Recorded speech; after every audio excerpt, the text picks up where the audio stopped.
In my life, I've seen New York City under full quarantine, the Midwest overrun, devastated by pests, plague sweep across California, and then what happened next was something none of us saw coming. It became a race against time to save our future, to even have a future. It's the year 2100, and I survived. To change the future, first you have to imagine it. Earth 2100 starts now. The idea that within this century, perhaps in your lifetime, our civilization could lie in ruins seems unbelievable. But according to some of the world's leading minds, that's not just a worst-case scenario. It's a real possibility. Good evening, I'm Bob Woodruff. Over the next 2 hours, we'll take you on a journey into a world that could await us and our children. 370,000 babies will be born today. And we've taken the liberty of creating one more. A fictional character we're calling Lucy, who will be our guide through this century. Her life story is not a prediction about what will happen, but what might happen.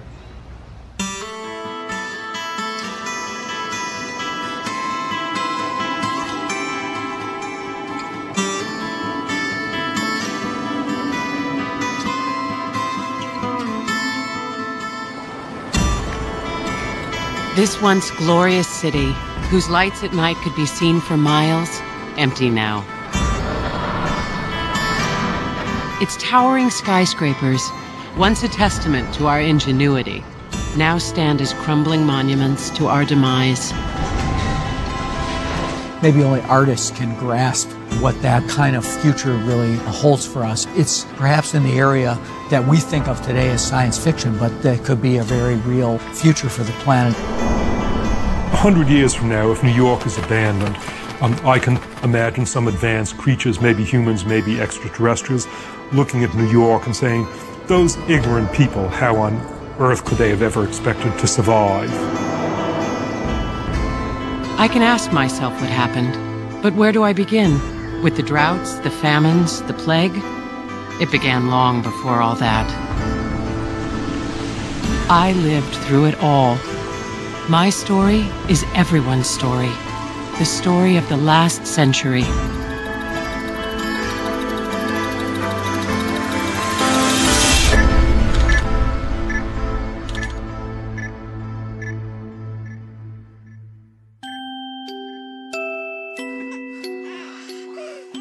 I was born June 2nd, 2009. Civilization was at a crossroads. We were in a race for our future. Today, I say to you that the challenges we face are real.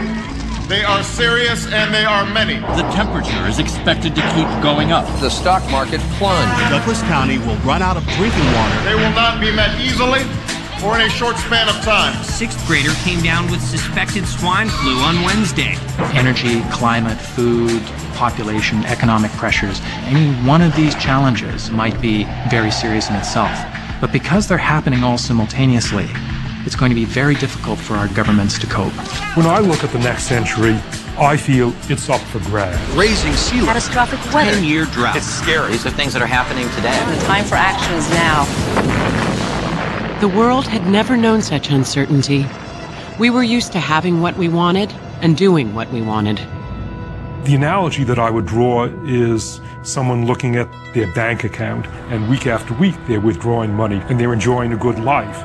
If they would bother to read the statements, they would see that the bank account is dropping $900, $800, $700, $600. And at that rate, you know that in another 6 months of the good life, there's not going to be a good life anymore. We've acted as though we were independent of the environment. We burned fossil fuels. We've overused our renewable resources in the belief that we could do that forever. People are complaining about the economic crisis we have right now. You haven't seen nothing yet. You know, if we continue down this suicidal pathway that we're on, where we basically turn living stuff into dead stuff and call that economic growth, this will look like the good old days.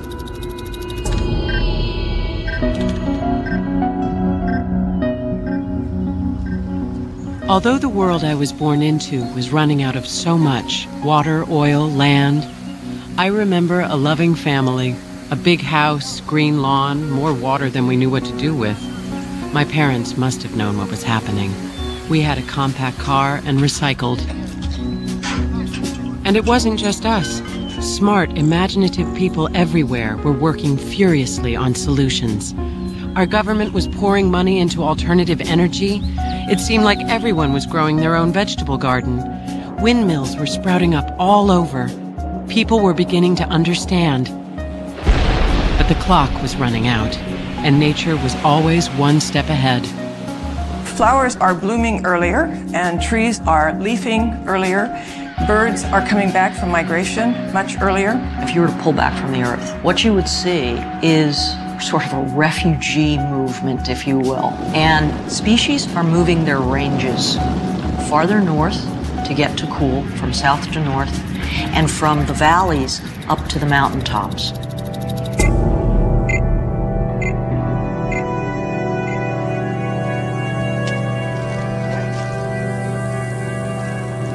Of course, as a child, I didn't notice these things, having nothing to compare it to. I was a little girl enchanted by my small world, until one summer, thousands, maybe millions of dragonflies showed up out of nowhere. They were delicate and beautiful, and I put one in a jar. My mother was puzzled and looked them up. They were supposed to be in Cuba, not Miami. It was not until much later that I realized they were a sign of what was to come. It's 2015, 6 short years from now, and the best laid plans are getting underway. A wave farm off Scotland is harnessing the ocean's energy. Vatican City has gone totally solar. And here in America, cars are running cleaner and more efficiently. Still, we cling to that old habit, oil. It's getting harder and more expensive to find. From coast to coast, motorists are searching for relief from soaring gas prices in California. We could see a doubling or tripling of real oil prices. That's after inflation. We're running out of oil, and we've created a society, the American way of life is what we call it, based on the assumption that oil will be plentiful forever. The large spread out suburbs that we've grown accustomed to, the strip malls, the big box stores with their enormous parking lots around them, all of those have been made possible because we've had cheap gasoline. And as energy becomes much more expensive, you'll see that those areas become less desirable places to live.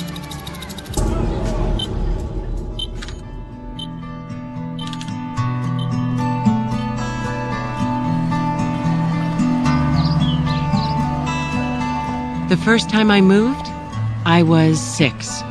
A lot of people were leaving the suburbs for the city. There were new jobs, and you didn't need a car for everything. My dad was going to work on the new streetcar system in Miami. And my mother told me we were going to live on the top floor of an apartment building. She said we'd see the palm trees below us. I was excited, but also a little sad to leave.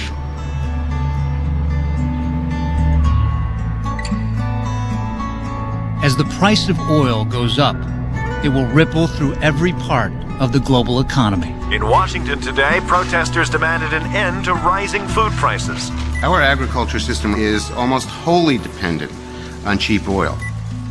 Tremendous amounts of diesel fuel that are used in planting and harvesting, and then moving this stuff all these vast distances. By 2015 in the United States, add about 20 million people to the population, and then just play out what that does to consumption patterns. I mean, the number of people that we've got to feed. There's just basically this slow creeping tension for natural resources. As the American way of life becomes increasingly unsustainable, the rest of the world will be trying to catch up. The Chinese like cars, and they like big cars. You have 14,000 cars added to China's roads daily. Incomes are rising really rapidly. They're moving into meat-based diets. You need 10 pounds of grain to get 1 pound of meat. There is simply no way that the rest of the world can start eating meat the way we do. If everyone in the world consumed as much as the average American, it would take the resources of 4 Earths to support the planet's population. Which raises the question, should the rest of the world consume less, or should we? American habits, though, are hard to break. We in the U.S. have gotten used to the idea that we're somehow immune to natural limits and it's the other people who are going to suffer. Good morning, Miami. The summer of 2015 is on track to become one of the hottest in history.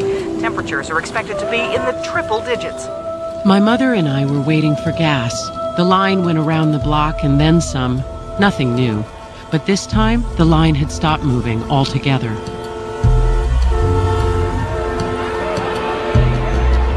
A man who worked at the gas station came out holding a sign. People started yelling, and they got out of their cars and started moving towards him. My mother got us out of there fast.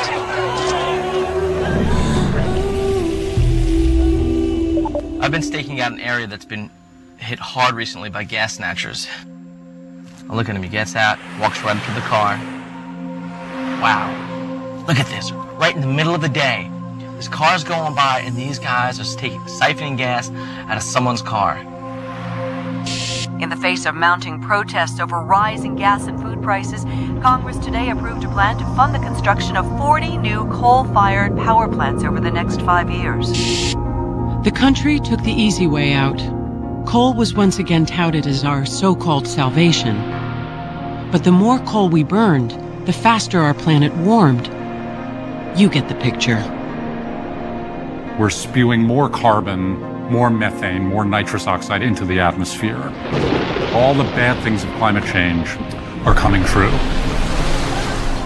And most people were just going along with their everyday lives, as if nothing had changed. And until we have a crisis of some kind, I don't think we're going to be motivated to wake up and say, okay, now we have to change. Sometimes it takes a big shock to get people, out of the inertia that's built into the system.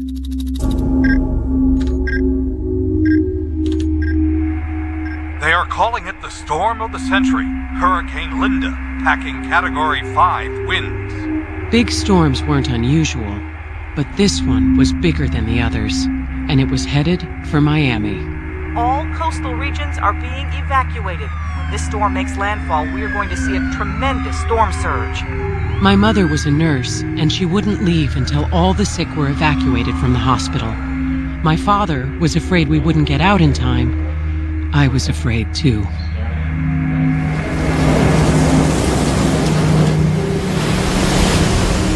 Those who make the decision not to evacuate face life-threatening danger. Between the howling winds and those giant surging waves, Miami is a very scary place to be right now. 2015 is only 6 years away, but many experts say that if the world has not reached an agreement to massively reduce greenhouse gases by then, we could pass a point of no return. If we're still dragging our feet in 2015, it really becomes almost impossible for the world to avert a degree of climate change that we simply will not be able to manage. The longer we wait without addressing these challenges in an aggressive way, the more likely it is we're going to end up with really bad outcomes. This morning, in the aftermath of Hurricane Linda, we are seeing the first images of what remains of Miami. Neighboring communities have been overwhelmed by hundreds of thousands of evacuees seeking refuge.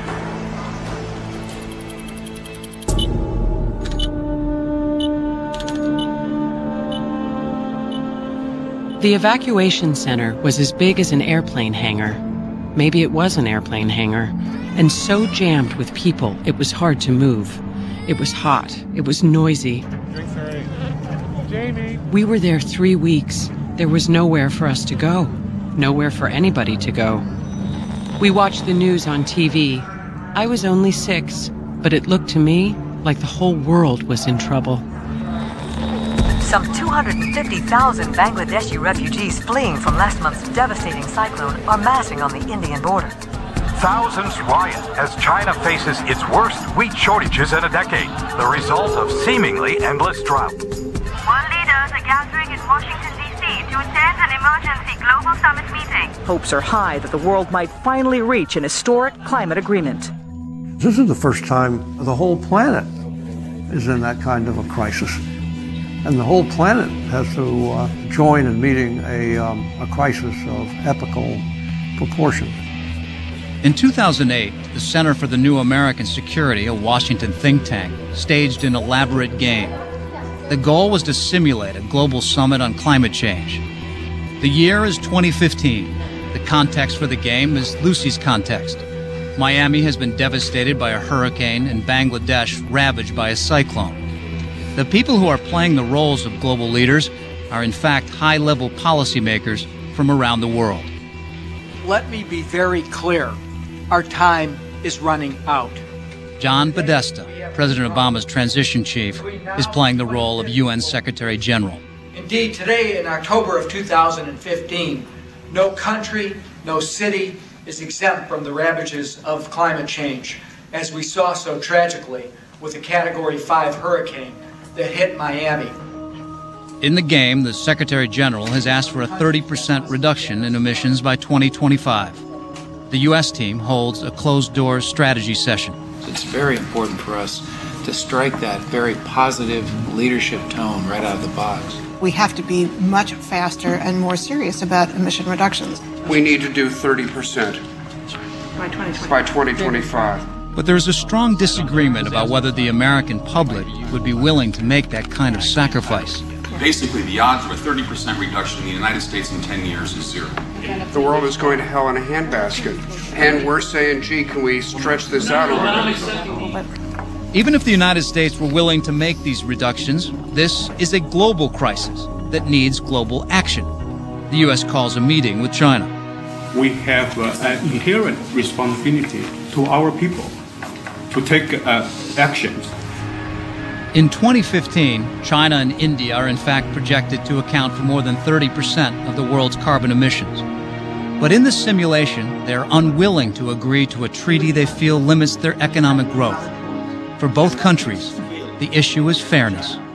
The Western countries went through a very energy-intensive development process, became rich by burning coal and burning oil. Can countries like India and China do it without burning as much fossil fuel as the West? We have to grow greener. You have the technology and you have the capital, and you're prepared to help us grow on a greener path.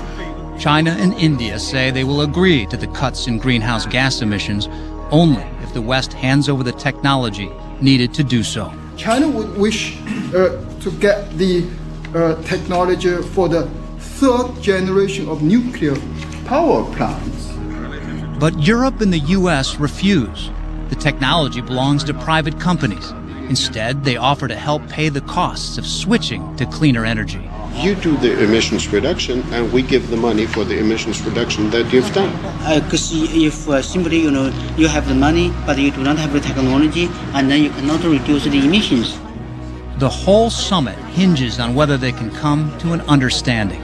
So we're not putting any pressures, we're just offering, and I think it's a good offer. We do not accept the offer. The Planet Summit broke down today when China and India refused to agree to cuts in greenhouse gas emissions. Ultimately, all the teams fell short. That perhaps is the saddest element coming out of this, which is the pace of change just doesn't seem to be in keeping with the magnitude of the challenge. Scientists say that if this is how our leaders respond in 2015, the entire planet will be at risk. If we continue on the business-as-usual trajectory, there will be a tipping point that we cannot avert. We will indeed drive the car over the cliff.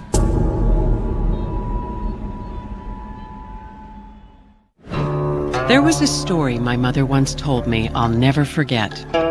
You put a frog in a pot of cold water and turn the heat on.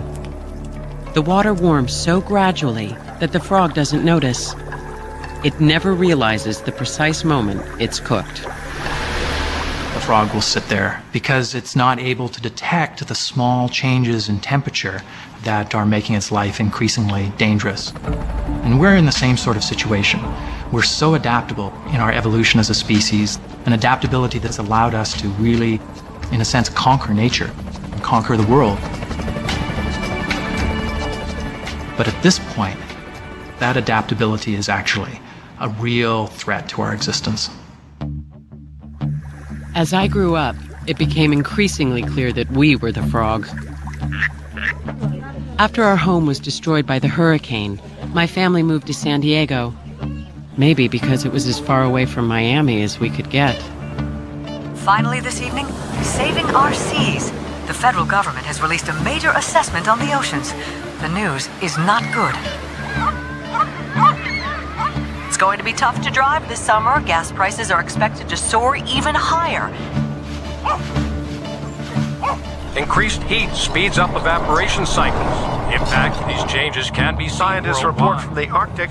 The tundra is thawing faster than expected.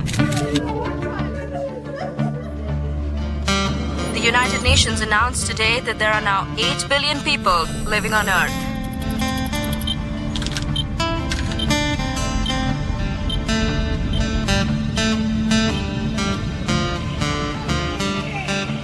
It's amazing what you can come to take for normal. By the time I was in my 20s, shortages and higher prices were just a fact of everyday life. After high school, I decided to train as an EMT. I wanted to be useful, and this seemed the perfect kind of work. So what else will be normal in 2030? One thing, it will be warmer, about 1.5 degrees Fahrenheit warmer, enough to dramatically alter the planet's weather and rainfall. Canada and Siberia, for example, will be wetter and hotter. But for much of the world, rain will be scarce, and so will its most basic need, water. By 2030, 2/3 of the world's population will be under water stress. In Asia, for example, glaciers on the Tibetan Plateau act as a giant reservoir for billions of people. All over the world, as the climate warms, mountain glaciers are melting at faster and faster rates. By 2030, 80% of those glaciers may be gone. If the glaciers disappear, much of the food supply will disappear as well. These glaciers provide stream flow in the summer during the dry months that you can use to irrigate your crops. When those glaciers are gone, you've got a massive drought situation. In 2030, Africa could be facing extreme and widespread drought. Rainfall levels are going to continue to drop over time in Africa, especially in these fragile regions like the Sahel. When the rains fail and people don't have enough to eat, they often turn to desperate means to survive. And in the U.S., in 2030, many of the massive reservoirs fed by the Colorado River will be drying up. We talk about the Southwest moving into drought as a way to describe what's going to happen, but technically, the Southwest, it's not going to be in drought, it's going to become a desert.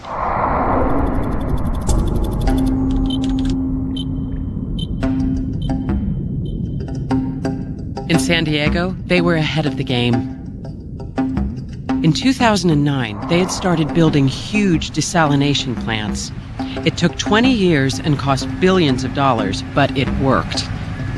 The massive plants on the ocean turned salt water into fresh, and the city's water supply was restored. 400 miles inland, though, they were running out, and no one had enough money to build a pipe that long. So now we're here rationing water. I mean, people in Las Vegas are starting to totally panic. People in Phoenix are starting to panic, too. When I turn on my tap this morning, this is what I get out of my tap.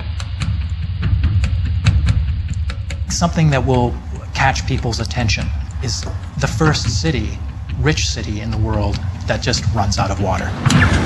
3 days after Tucson's taps ran dry, its parched residents finally got relief when a convoy of National Guard tanker trucks carrying 1 million gallons of water finally arrived. Anxious residents lined up to get their allotment.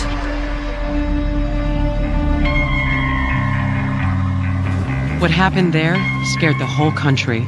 In San Diego, when the private companies who desalinated our water used Tucson as an excuse and jacked up our water prices, I decided enough was enough. I went to a rally. A man standing next to me saw me yelling and said, "I'm glad you're on our side." To make a short story even shorter, We fell in love on the spot. 2 months later, Josh and I were married. A year later, our daughter Molly was born, with a head full of red hair. And the desalination companies? They backed down. We had won. Josh and I had friends who, like us, were determined to reimagine the future. We were all of us optimists. Some of us worked on solar plants in the desert. Others tinkered with super-efficient cars in their garages. Still others designed fantastical cities on their computers. It was an exciting time to be young. But it was becoming clear that the problems of the world knew no borders.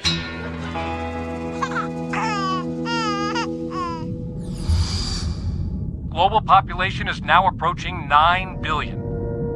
It seems unlikely to me that we here in America can sit happily with all of our resources while the rest of the world simply goes quietly into that good night. Very few people lay down and die. When they recognize that their lives are threatened, they do whatever it takes. Hundreds of thousands of environmental refugees fleeing drought and famine are streaming toward Europe. They will move across borders by the droves, by the millions, and that will be something we've never seen before. And that might be the thing that we'll find the most difficult to cope with. From Laredo to Tijuana, millions of Latin Americans are massing along the U.S. border. You'll see intense pressure for people to move and be on the move from the Caribbean, from Latin America, from Mexico in particular, into the United States. And that'll put huge stress, I think, on the systems of the United States to try to cope with that. I can't imagine the horrors that will take place on the border as millions of refugees try to get into the United States.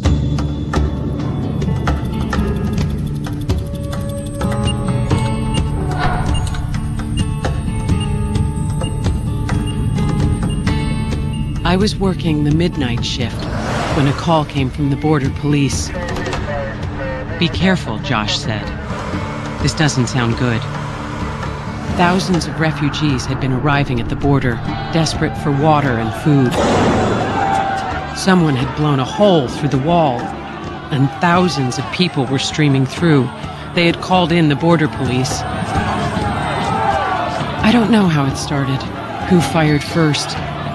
But suddenly, the police were shooting into the crowd. There were people falling, panic everywhere. Josh heard it on the news, and how he found me in the midst of all that chaos, I'll never know.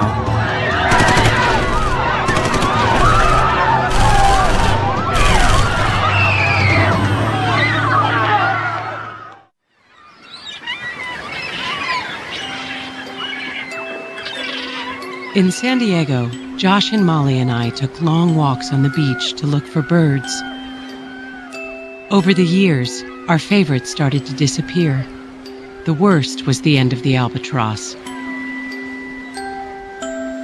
These marvelous birds had finally been done in by fishermen's long lines. It was a bad omen for the rest of us.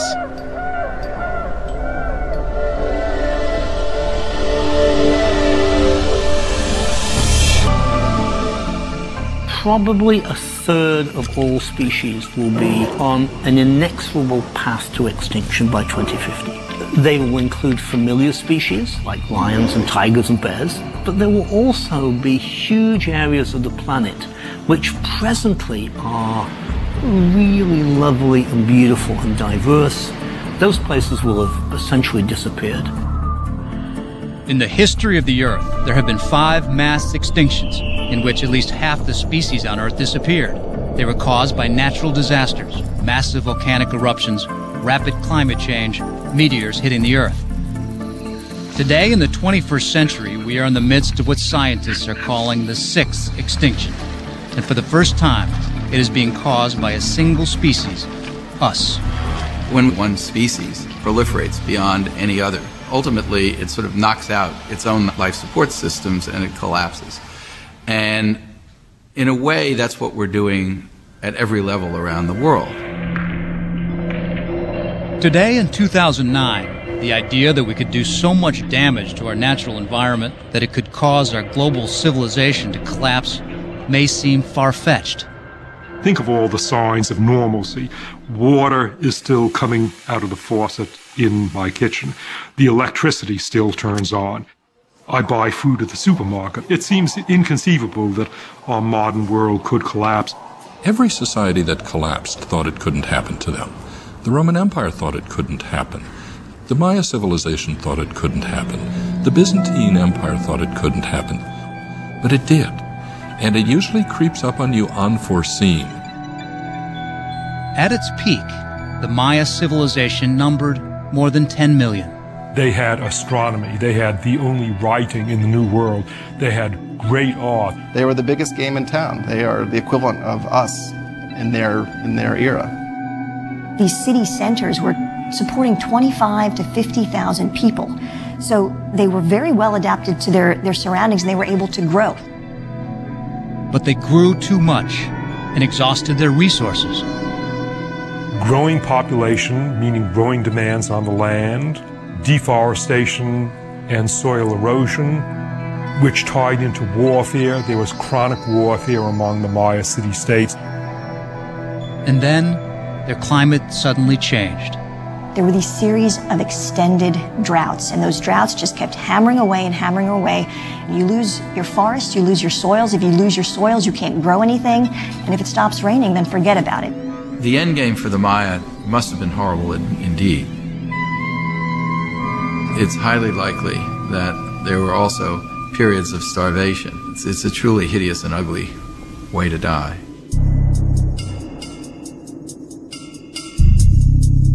The Roman Empire faced many of the same problems that we face today. It was kind of a precursor of our globalized economy. In just a few short centuries, Rome built an empire that stretched across 3 continents. As it expanded, the requirements for simply feeding its cities and feeding its army became so large that the empire couldn't generate enough food energy, enough grain, to adequately meet all its obligations. So there was a constant fiscal crisis and financial crisis. As resources ran out, their empire collapsed. The city of Rome itself went from 1 million people down to perhaps 30,000, and that was the largest city in Western Europe at the time. Civilizations in the past have lost the fight. I mean, they have collapsed as a result of the inability to deal with several different events going on at once. And so, I think the takeaway is that honestly, we're not that special. Easter Island, one of the most remote places in the world. It's hard to imagine that a civilization once thrived on such a barren island, but it didn't always look like this. Easter Island used to be covered by a forest of dozens of tree species, including the biggest palm tree in the world. But as their population grew, so too did their demand for wood. As they gradually cut down more and more trees, the trees didn't grow back rapidly enough to replace the trees that were being cut down. So sometime in the 1600s, the last tree was cut down. You saw all of the classic signatures of collapse. The population plummeted, there was starvation, and essentially they turned to cannibalism. The question is, what was that person on Easter Island thinking when they chopped down the last tree? The pattern is clear. Civilizations that grow too large and consume too much damage their own life support systems. As resources run out, they begin to fight each other over what little is left. Then they either starve or leave. But in our case, where can we go?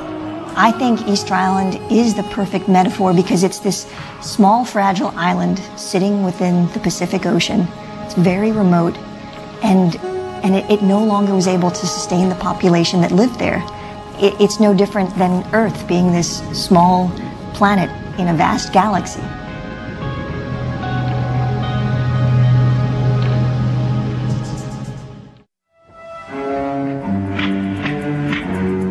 Think about that cartoon movie that was made about the Beatles' music, Yellow Submarine. There was a creature in it. Hey, look who's back. Full speed ahead. Its head is a funnel that functions as a vacuum cleaner. And we're being swallowed.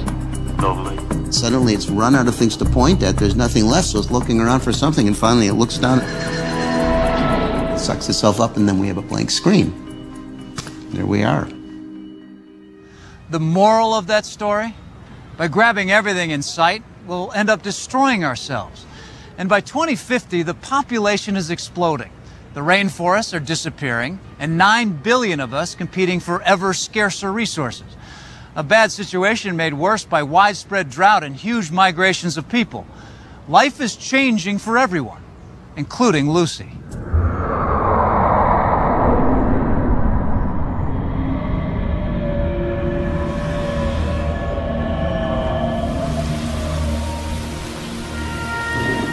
My parents both got sick the winter of 2050. It was a horrible flu that year. It seemed the viruses were getting worse each passing season. I kept them comfortable, and I'm glad they were at home and together when they died. After that, there was nothing to keep us in San Diego. Josh and I decided it was time to leave.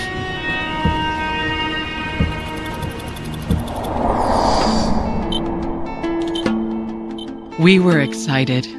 Josh had been offered an amazing job in New York, working on the sea barriers designed to protect the city from the rising seas. There wasn't much room in the truck. We took clothes, a few books, and 50 gallons of water. Everything else we left behind. GPS 2100. Please select your destination. New York City. Calculating safest route.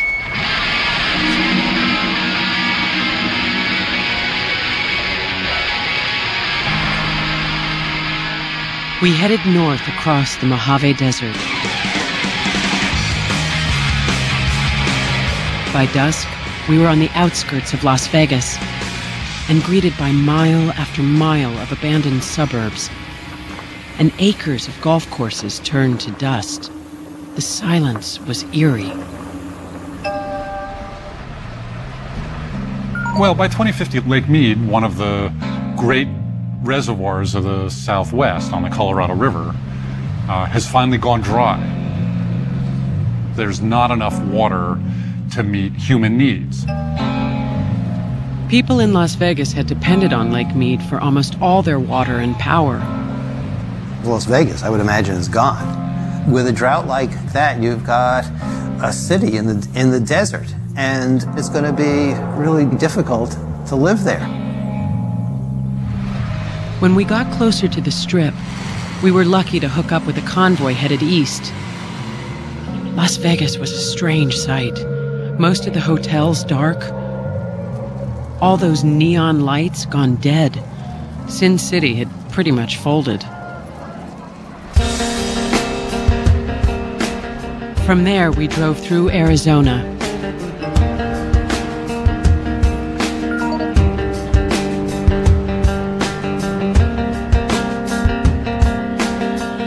Daybreak, rising out of the desert, we saw something wonderful. These huge new solar plants, 50 square miles of reflectors. They hadn't been built soon enough to help Las Vegas, but one day they were supposed to power the whole West Coast. It was comforting to know. There's tremendous possibility there. In the desert Southwest, there's a capacity to produce solar power and move it to where the great population centers in the United States are.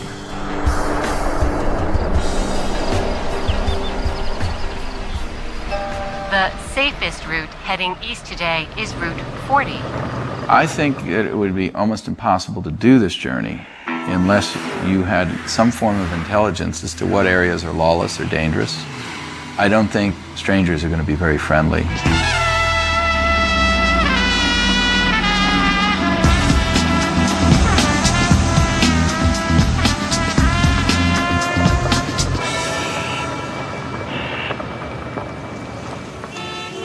By the time we got onto Route 15, we were grimy and tired.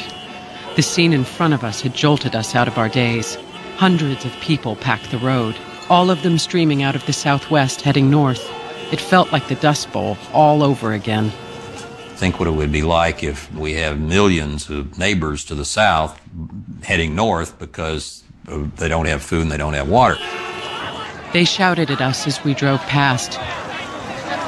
Molly was half out of the window, catching everything with her camera. Suddenly, A man grabbed her arm. He had a gun and pointed it at Molly's face. "Get out of the truck right now," he yelled. I'd never been so terrified. But within seconds, 2 men from the convoy pulled their own guns, and the man melted back into the crowd. We knew now just how dangerous the border regions had become, and how lucky we were to be headed east.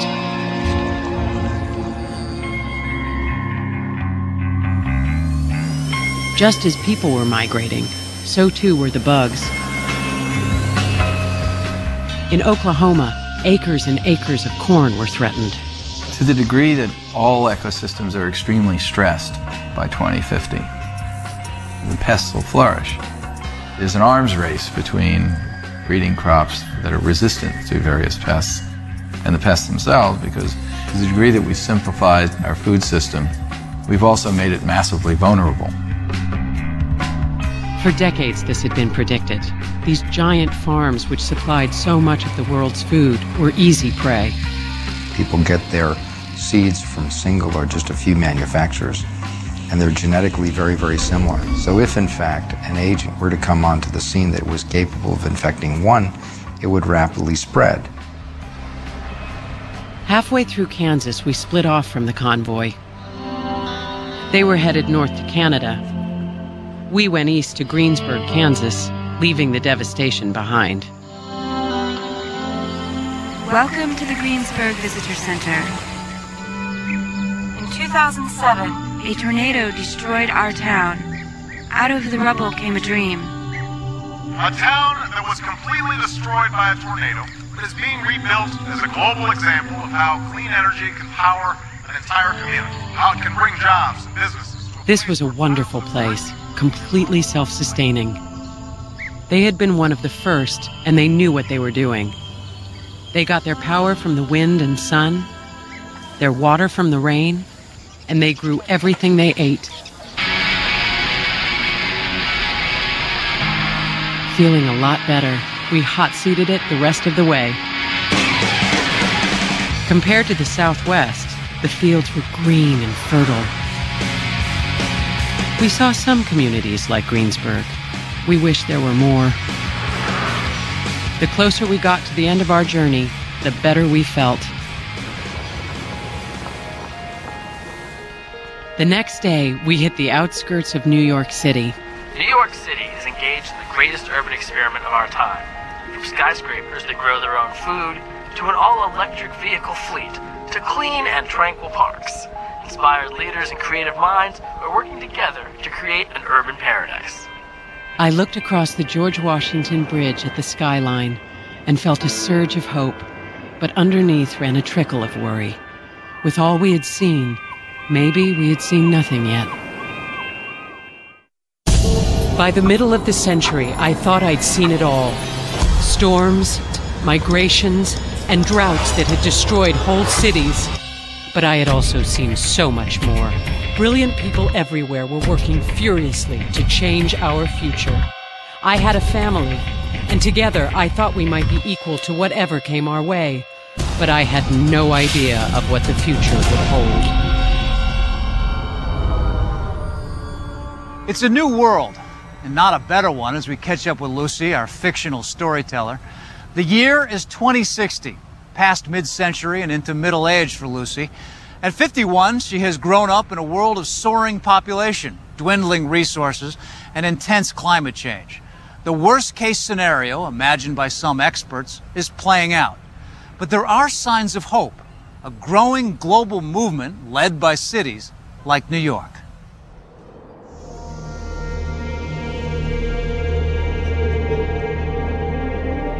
New York is probably the most geographically favored city in America. Great port, rich fisheries around it, this wonderful river that allows transport and access to great farmland. It's a center of the arts. It's been a center of finance. I think it'll continue to be so.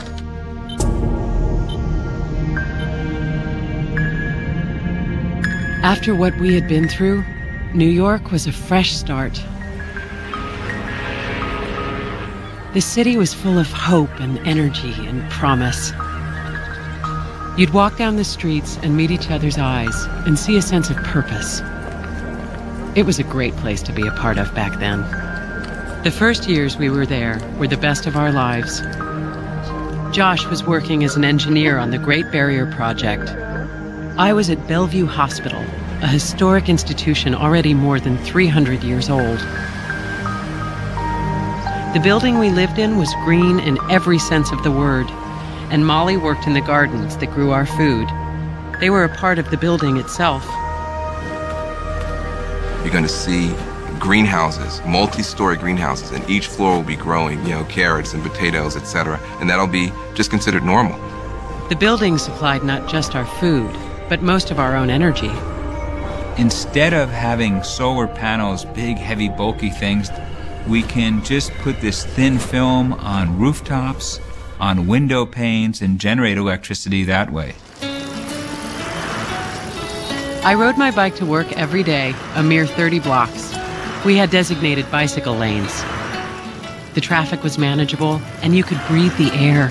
All the vehicles were electric.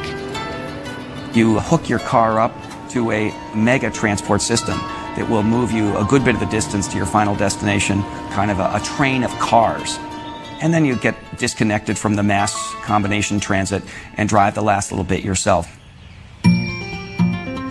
Molly fell in love as quickly as her parents had. She married George, who was studying to become a botanist. A year later, my grandson Daniel was born, and a lovelier child I had never seen. It was a happy time. And when Molly told me they were moving upstate to work on a real farm, Josh and I understood. It had always been their dream.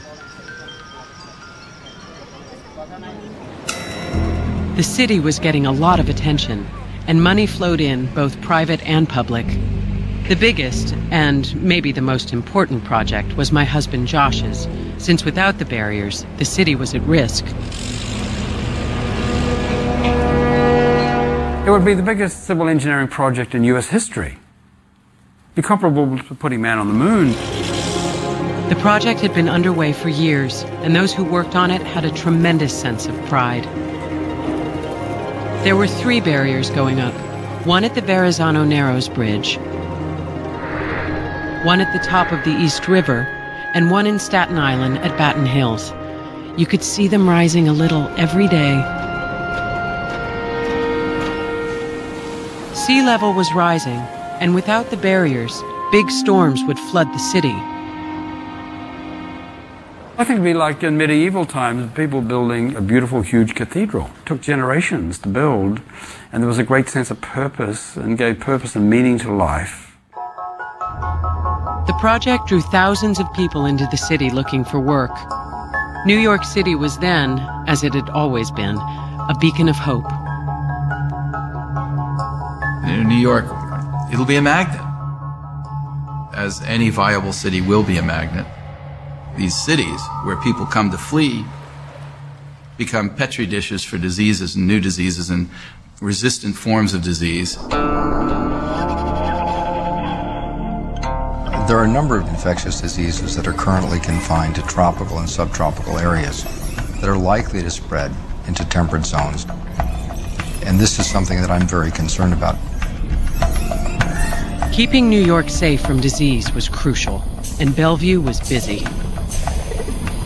I didn't feel as tired at the end of the day as I might have. We were doing important work, keeping a close eye on any new diseases. I remember the night I was called to the workers' camps in Flushing. A young Ecuadorian family had just arrived in New York, and they all had high fevers and blisters on their hands and feet. We sprung into action immediately, closed off the neighborhood, and called in the CDC. They knew right away they were looking at a new virus. We set up a mobile clinic at the camps, where we treated dozens of workers and their families. Everyone recovered, and the disease was contained.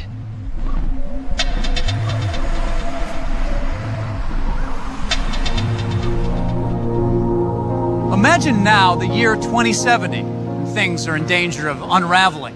Sea levels have risen nearly 3 feet, redrawing the map of the world. Island nations have disappeared. Much of Bangladesh reclaimed by the sea. Some of California's famous beaches gone. The Florida Everglades underwater. Now the richest countries are being forced to come up with innovative and expensive solutions. Lucy's husband, Josh, is one of the leaders.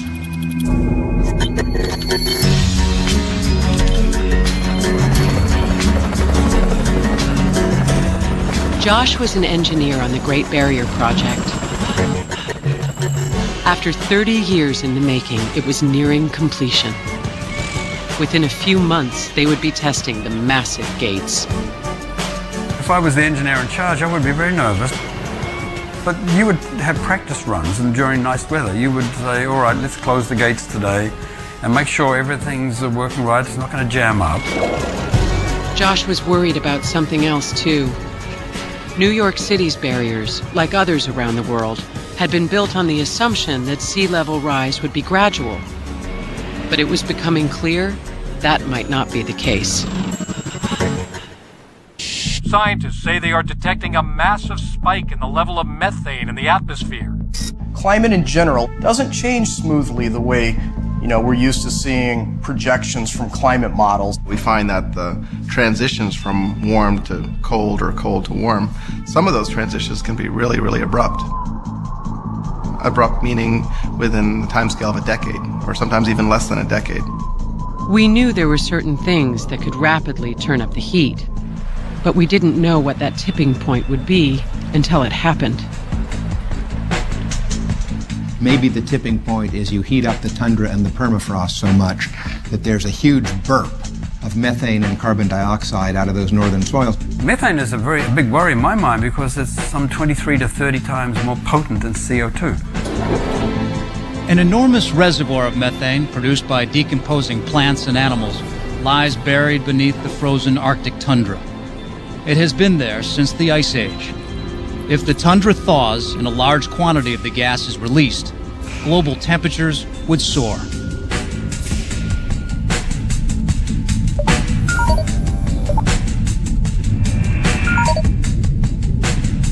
This is a bit like a light switch. You push the light switch a little bit and nothing happens. You push it a little bit more and nothing happens. Then you push it a little bit more and it flips completely to a new state. The methane emanating from the Arctic could raise temperatures worldwide. A panel of experts is convening to recalculate how warm the planet drastically raise global temperatures. This is what specialists call a nonlinear flip or a nonlinear change. When that happens, we don't know what the consequences will be. Spiking global temperatures are wreaking havoc with the Greenland ice sheet. Some fear that the colossal sheet is on the verge of collapse. Unless drastic measures are taken, low-lying coastal cities around the world could expect to see disastrous flooding. Citizens are demanding their governments respond to the impending temperature. The Pentagon today held closed-door meetings to discuss climate change.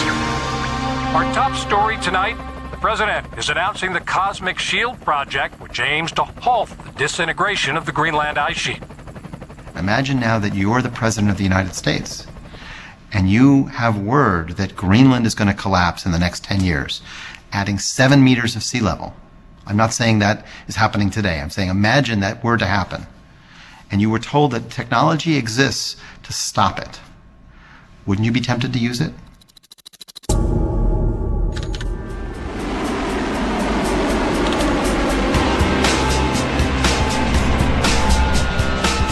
It didn't take long for the world to agree.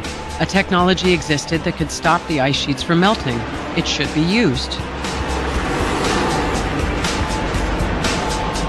Hundreds of jets from all around the world were spraying a mist of sulfur dioxide into the atmosphere. The gas would form particles which would shade the Earth and temporarily cool it. This is your solution of last resort. You say all bets are off. We are just going to intervene in this system with reckless abandon. For a year, there were these spectacular sunsets. But what are the other consequences of those things? Maybe it would cool the Earth. Maybe it would cool it too much.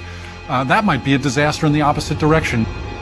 Maybe it would cause some other environmental problem that we don't foresee today.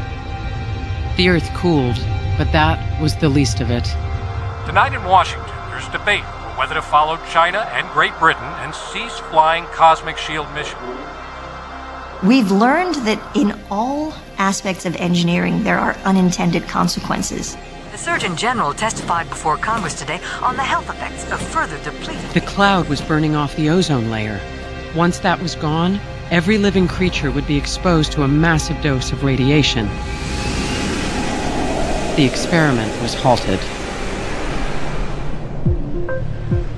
Once they stopped spraying the gas, the ice sheets continued to melt, but now at a quicker pace. Sea level rise would soon be measured in feet, not inches. If you end up with several meters of sea level rise, you change life as we know it. In New York, watchdog groups are now suggesting that storm surge barriers may be too low. Josh and the other engineers were working around the clock to try to build the barriers even higher, but we all knew we were in a race against time.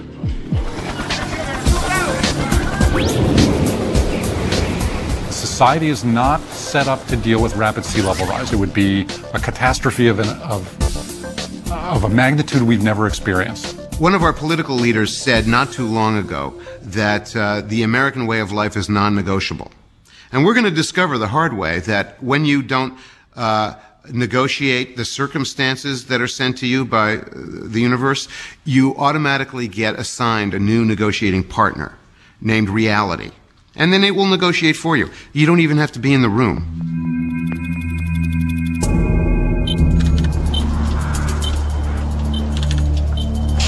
A vicious nor'easter is headed up the East Coast and is expected to hit New York on the high tide this afternoon. Storm surge could be over 20 feet. As the storm approached, the engineers started closing the entire bay wall. It absolutely had to work or the city would be devastated.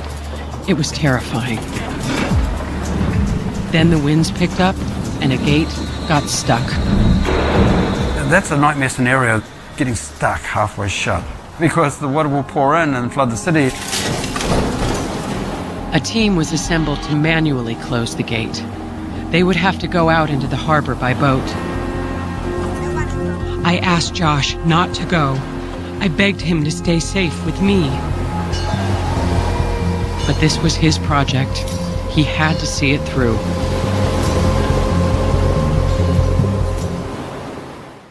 Earth 2100. Cities abandoned. Large parts of America suffering from drought. The possible collapse of civilization. The worst-case scenario in tonight's special broadcast sounds like something out of a science fiction movie, but it is based on the work of some of the world's foremost scientists and thinkers. If you want to learn more about how we developed our ideas, go to abcnews.com and click on Earth 2100. There you'll find an annotated script of the entire program. For each scenario portrayed in our broadcast, we have included the expert quotes and facts on which we base this vision of the future. All ecosystems are extremely stressed by 2050. You will also be able to view expanded sections of selected interviews.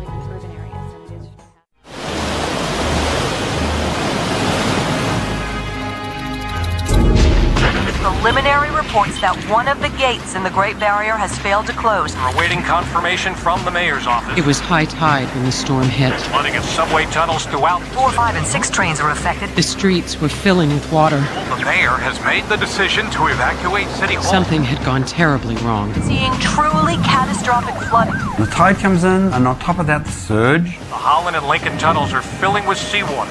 When New York begins to flood, it'll be total chaos. There's an evacuation order in effect. The Office of Emergency Management says we have to evacuate. But we've got a problem. The subway is full of seawater and is shut down. What do people do? Authorities are now telling anyone still in the city to remain calm and stay inside.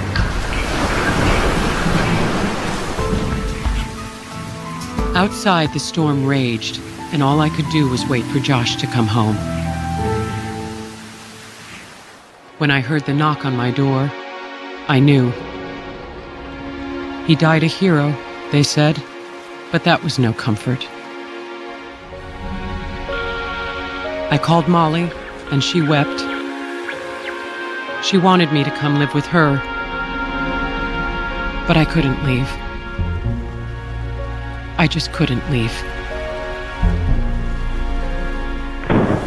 Crews are looking at 4 or 5 feet of water.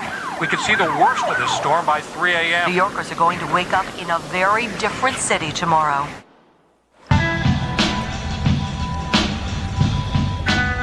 As the sun rose the next day, it was clear that both my city and my life had been destroyed. Battery Park fills up with seawater. Lower West Side, Lower East Side, southern Brooklyn, Queens is flooded. Kennedy Airport's flooded. Newark Airport's flooded. It's all going to be underwater. In the coming days, when the waters receded, the city was filthy and everything that could rot was rotting.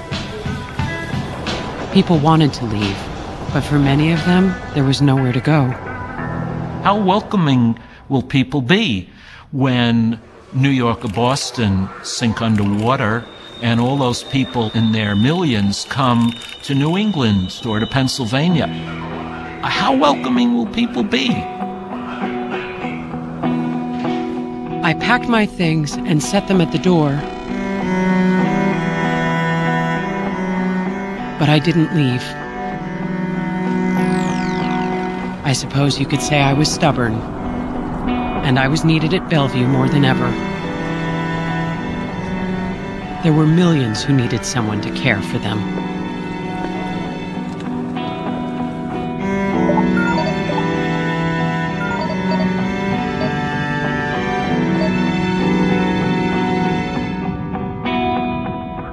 As the seas rose, the wealthy moved uptown to higher ground and hired private companies to pick up the trash. But in the low-lying slums, tap water was contaminated. People were so poor they ate only once a day, if they ate at all. When people are hungry and people are malnourished, as you continue to have displacement with floods, there's no doubt that's a perfect setup for certain types of infections. I was working the late shift when the first case came in. A young man with a cough and a high fever, and then I noticed the blisters all over his body. Was this the virus I had seen years ago? Another case of Caspian fever. Officials have issued a statement asking people to avoid public meetings. All New York City schools have been shut down. Representatives from the CDC confirm that this virus is cause for concern.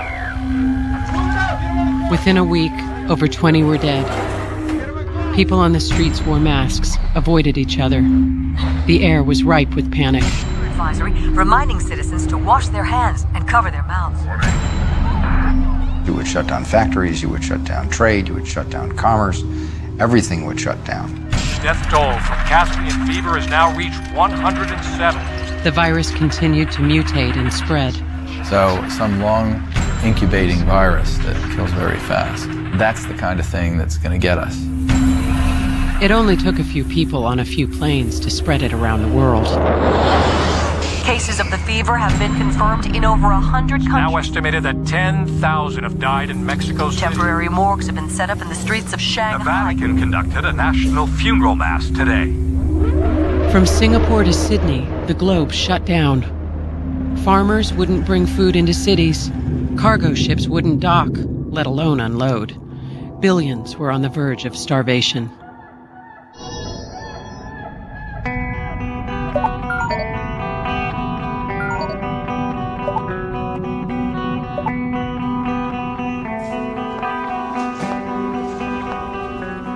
I saw hundreds of people die every day. I was immune, one of the lucky ones. It was hard to feel anything. There was too much to feel. You think about the effect that this kind of disaster would have. Everybody's depressed. What do you do with all the bodies? The people just going to, you know, take their loved ones to the local park and leave them there? At that point, cities will be unbearable.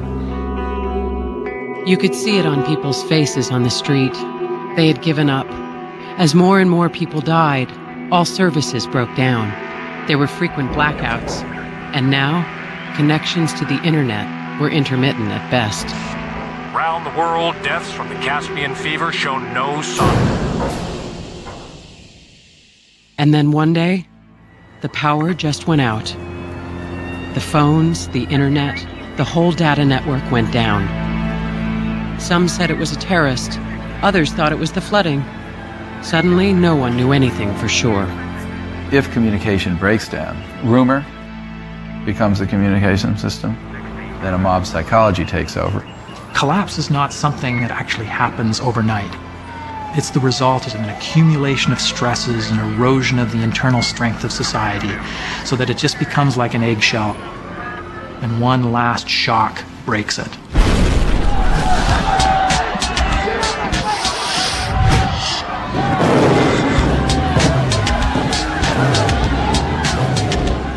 Looting was rampant. Most of the police force deserted. The mayor was nowhere to be found. We waited for the president or the National Guard to appear, but no one came. That's when it dawned on us that the government, like so much else, had failed. If the world breaks down, if globalization breaks down, then even the capacity of the United States to kind of manage a degraded global environment, I think, will come into question. What we'll see is the federal government being viewed as something not to be taken seriously anymore.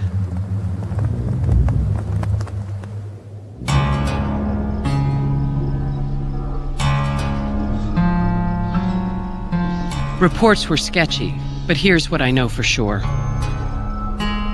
The virus continued to spread. India and China had gone to war over water and who knew what else. Millions were dying from famine. The human race was collapsing under its own weight.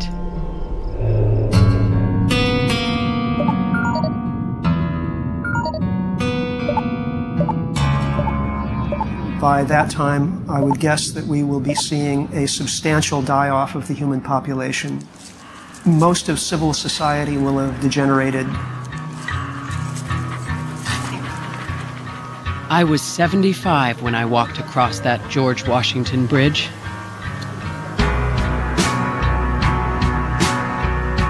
There were no checkpoints anymore.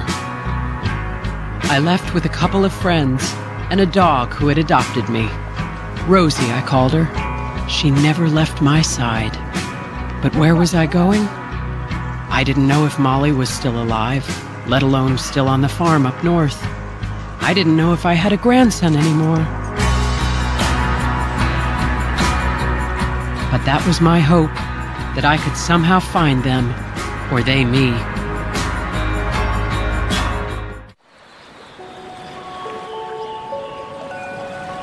Few hundred years down the line, they'll look back and say, the Dark Ages began in the 21st century. Our city, beautiful city, was abandoned. And nature took over quickly, as it always has.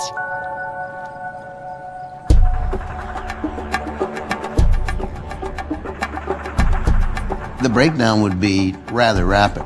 The flooding of Manhattan would have a real destabilizing effect. The subway tunnels would flood and they would stay flooded. The columns that hold up the streets, they're steel, they will rust, they will corrode. The streets above them start caving in, and lo and behold, we have surface rivers once again in Manhattan. Nature has that momentum, you see, to take this thing back. Practically become like a jungle here. It won't be the asphalt jungle, it'll be the real jungle.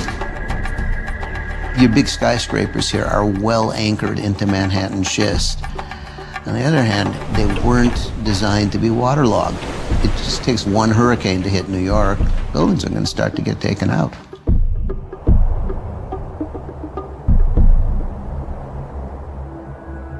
And it wasn't just the city.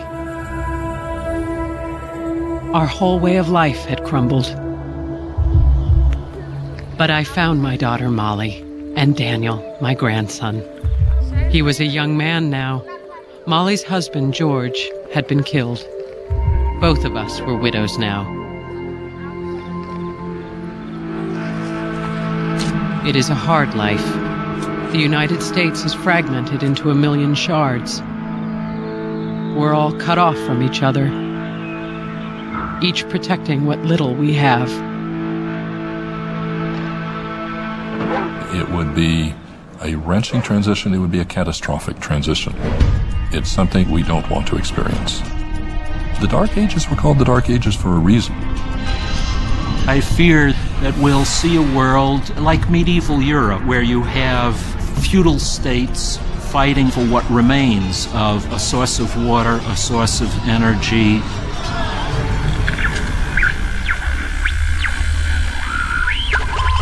We managed to produce our own power and communicate over radio waves. The cities that have endured are now walled fortresses, jealously guarding whatever remains of the computer age. I'm picturing enclaves of affluence and wealth, but surrounded by vast masses of people who will be barely surviving. In effect, humanity could very well be in hell, where hell is defined as truth realized too late.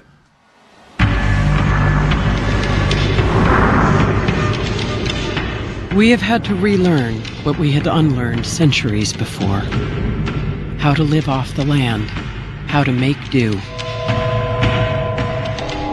I think we'll see a world in which literature, the arts, democracy, those will disappear, largely disappear. How much of the wonderful scientific breakthroughs of the 20th and 21st century will still be retained? If it's some electronic-based thing, it could all be lost. My grandson Daniel might never hear a symphony, go to college, or read the books I read. He will never marvel at a right whale, the beauty of a coral reef, or a spotted owl.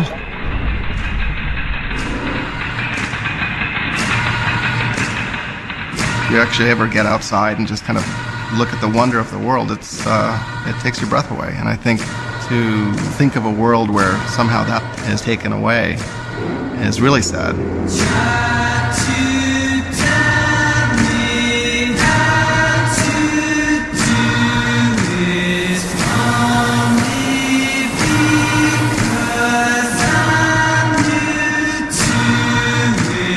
We're going to leave a planet that is so desperately beaten up that it will probably take hundreds of thousands of years to get it back, to restore it. We will have lost so much of our natural heritage.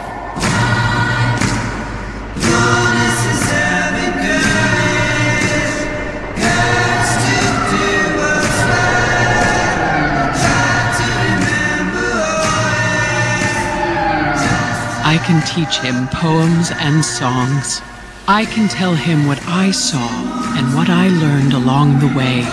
I can try to tell him what is precious. What is precious? I ought to know that. They say I am the oldest woman on earth. With age is supposed to come wisdom. What is precious? This earth of ours. This garden we must tend. These people we love.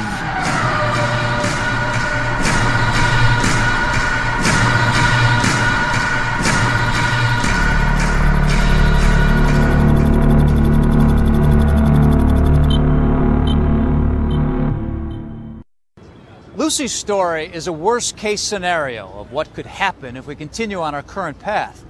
It's a wake-up call, a challenge for us to plan a different course. But our experts say we must act immediately. Where did Lucy's world go wrong? What can we learn from their mistakes? We turn back the clock now to show you a vision of a future we can still create. There's a future out there that's a much better future than the present that we're living in right now, to be sure. If we took the measures we should take, 2100 would be at the beginning of an era that we today would regard as paradise. We have a chance to get it right, to move from a disconnected, inefficient world of fighting populations to a sustainable planet. The problem we face today is how do we get from here to there?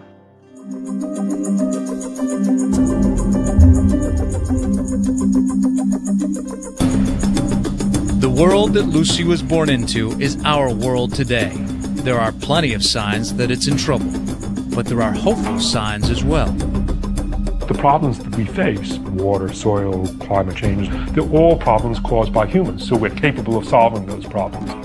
It could be overwhelming if we let it. I just try to take it one brick, one chunk at a time. I think that's how you have to deal with it. So what should we do right now to chart another course? How do we avoid ending up in Lucy's world? Many experts say the first step should be transforming how we use energy. Much of what we need to do, we already know. Plant a garden. Use compact fluorescent bulbs. Or mass transit for people. Insulate your homes. Smaller cars. There is no simple solution, but 100% of the Earth's population doing a very small thing makes a very big difference. But individuals alone won't be able to turn things around. Governments and industries are going to have to change on a massive scale. We're going to have to come up with more solar, more wave power, more geothermal energy. Beyond the familiar technologies, amazing new ones are already in the works. Fields of solar balloons that could power thousands of homes a day, a nuclear fusion facility that could produce the energy of a tiny man-made star. We can't drill and burn our way out of our problems, but we can invent and invest our way out. Getting enough of these projects up and running will take people, and that means jobs. And if we can put more people back to work, then by 2015, instead of communities disintegrating, they could start to rebound. You can fight pollution and poverty at the same time. You can beat global warming and the economic downturn with the same dollar bill if you invested in green jobs, green energy, green technologies. If we start those investments today, there wouldn't be gas lines and fights as in Lucy's world. Instead, there would be electric cars that could run 300 miles per charge. But completely redesigning our energy system would require rapid change. It would mean both sacrifice and hard work for the whole country. But we have done it before. The thing I would compare it to is World War II. After Pearl Harbor, FDR turned to Detroit, the automakers, and said, you will now make tanks. You will now make Jeeps. Just like that. That was like overnight almost. And they did it. And we won that war. It's going to take that same level of commitment. Imagine that all of us did enough things that it made a real difference in our country. What effect does that have on China, on India, on other nations? Well, if we don't set an example as the strongest and most important country in the world, what do we expect them to do? They're not going to follow if we don't lead. World leaders are gathering in Washington, D.C. to attend an emergency global summit meeting. A turning point in Lucy's world was the Global Summit of 2015. When the world leaders failed to agree on actions to slow climate change, we do not accept the offer. They set in motion all the disasters that would follow. But what if they had agreed? For the first time ever, China, India, the U.S., and Europe have reached an agreement that could avert catastrophic climate change. By tackling climate change, you end up tackling energy, you end up tackling food, you end up tackling water resources. You could change this vicious cycle, I think, into a virtuous cycle. Then what we could see is actually billions of people coming into far more stable, sustainable, prosperous economies. As we move forward in the century, we will see the investments and hard choices we made early on begin to pay off. The positive scenario is fossil fuels will be disappearing. We're growing more food with less water. We've restored ecosystems. By the middle of the century, we would be using water and other resources much more carefully. Farmers would be planting drought-resistant crops. Water would be recycled, and there would be enough to support the U.S. Southwest. In 2050, places like Las Vegas could survive. The hope is that once we figure out how to solve these problems, we'll be in a much better position to help the rest of the world. If we can actually raise the prospects of the bottom few billion people, we actually make global stability possible. We reduce mass migration, refugee movements, desperation, actually slow population growth. And if we do all those things, we just bring a sustainable world prosperity closer to hand.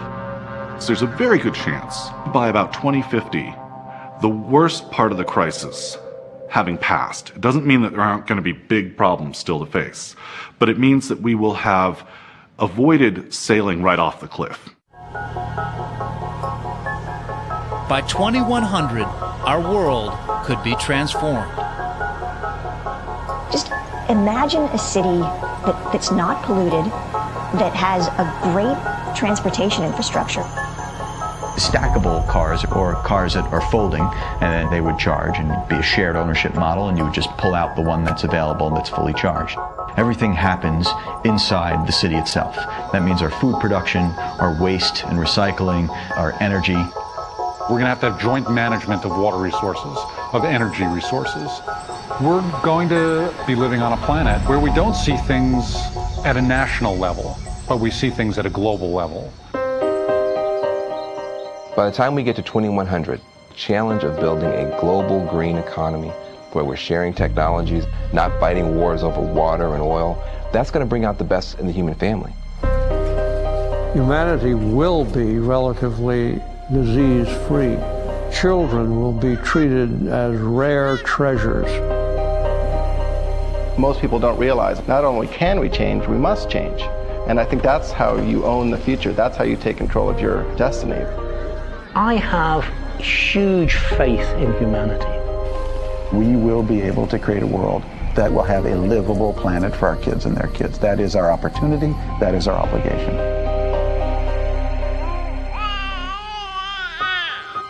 Kids born today will see us navigate past the first greatest test of humanity, which is, can we actually be smart enough to live on a planet without destroying it? In December this year, nearly 200 countries plan to meet in Copenhagen, Denmark. Their mission to draw up a strategy to finally come up with a global agreement to slow climate change and safeguard the planet. If you'd like to learn more about Earth 2100, or if you want to get involved in the solutions, go to our webpage at abcnews.com. I'm Bob Woodruff. For all of us here at ABC News, good night.